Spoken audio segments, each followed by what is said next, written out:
లోక్సభ ఎన్నికలకు ముందు కాంగ్రెస్ పార్టీని ఇబ్బందులకు గురిచేసి ఎన్నికల్లో గెలవాలని మోదీ దురాలోచనలు చేస్తున్నారని సోనియా గాంధీ విమర్శించారు. పార్టీ బ్యాంక్ ఖాతాలను ఫ్రీజ్ చేయడంపై తొలిసారిగా సోనియా గాంధీ స్పందించారు. ప్రధాని మోదీపై తీవ్రంగా మండిపడ్డారు. ప్రజాస్వామ్యంలో ఇలా పార్టీ ఫండ్స్ ను కట్టడి చేయడం సరికాదని చెప్పుకొచ్చారు. కాంగ్రెస్ పార్టీని ఆర్థికంగా దెబ్బతీయాలనే ఉద్దేశంతో సిస్టమేటిక్ గా వ్యవహరించారంటూ మోదీని దుయ్యబట్టారు. కాగా కాంగ్రెస్ పార్టీ మాజీ చీఫ్ రాహుల్ గాంధీ కూడా మోదీపై ఇవే ఆరోపణలు గుప్పించారు. ఎలక్ట్రల్ బాండ్స్ ద్వారా దేశంలో పెద్ద మొత్తంలో లబ్ధి పొందిన పార్టీ ఏదైనది అందరికీ తెలుసు అని చెప్పుకొచ్చారు. If any of you imagine, anybody in the country imagines what happens when your bank account, your ATM card, your entire financial identity is erased, right? You can imagine if it is done to a family, the family will starve to death. If it is done to a business, the business will be crippled, right? This is what has been done to the Congress party 1 month back. All our bank accounts have been frozen. We can do no campaign work. We cannot support our workers. We cannot support our candidates. Our leaders cannot fly from one part of the country to the other. Forget fly. They can't take a railway train. And this has been done literally 2 months before the election campaign. Why has it been done? One notice comes from the 90s. Another notice comes from 6-7 years ago. Quantum amount, 14 lakh rupees.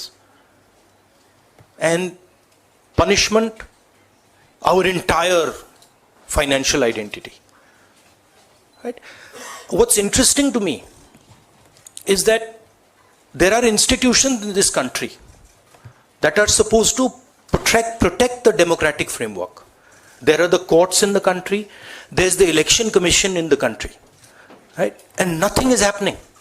The election commission has not even said, wait a minute, you have frozen the bank account of the largest, of one of the biggest political parties, largest opposition in the country. And already our ability to fight the election has been damaged. We've already lost a month. As Makanji said, we are unable to get slots for advertising. We are unable to put ads in newspapers. And so what sort of a democracy is this?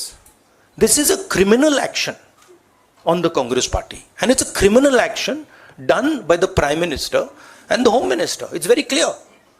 This type of activity does not happen without them in today's India. And so the idea that India is a democracy, this is a lie. There's no democracy in India today. The idea that India is the world's largest democracy, it's a lie. It's a complete lie. 20% of India votes for us, and we are not able to pay 2 rupees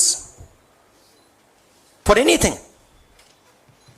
Right? And it has been orchestrated to cripple us in the elections. Now, even if our bank accounts are unfrozen today, huge amount of damage has been done to Indian democracy. And no court is saying anything. No election commission is saying anything. No institution is saying anything. Media is not saying anything. It's ridiculous. And it's your duty, no, and I'm not just speaking to the media, it is the duty of all the institutions of this country, it is the duty of the people of this country. You're being robbed of your most important asset. You're being robbed of your constitution, you're being robbed of your democratic structure, you're being robbed of the entire architecture, and everybody